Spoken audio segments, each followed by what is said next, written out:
જય ગિરનારી મિત્રો, આજે અમે આવી ગયા છીએ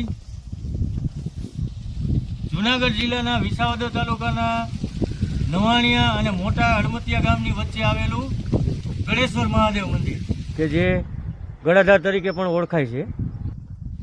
અહીંની તમને ખાસ વાત કરું તો વર્ષો પહેલાં જ્યારે ગોવાળ ધણ સારવા અહીંયા આવતા અને ત્યારે એક ગાય રોજ વીસી જતી હતી, તો એને ગરદણી સાથે ગોવાળને માથાકૂટ થતી કે રોજ મારી ગાય કોણ ધોઈ લે.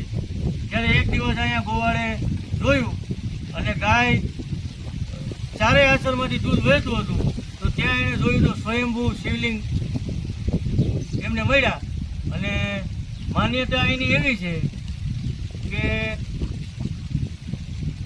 કોઈ પણ માણસોને મૂંઢિયું ગુમડું અથવા ગાંઠ અને પશુમાં જો રહોરી કે એવી કોઈ પણ પ્રકારની ગાંઠ હોય અને તમે અહીંયા સોપારીની કે શ્રીફળની કે ગળની કોઈ પણ માનતા રાખો એટલે તમને 100% સારું થઈ જાય. બીજી એક અહીંની ખાસ લોકવાયકા એવી છે કે અહીંયા કોઈ રાત્રિ રોકાણ નથી કરી શકતું અને પથ્થર પણ કોઈ લઈ નથી જઈ શકતું, અને કદાચ લઈ જાય તો એને અહીંયા ગમે ત્યાંથી અહીંયા મૂકવા આવવો પડે છે. અને માટે અહીંયા દર્શને આવો ત્યારે ઝાલરીઓ પથ્થર છે અને એ વગાડતા ભોળાનાથને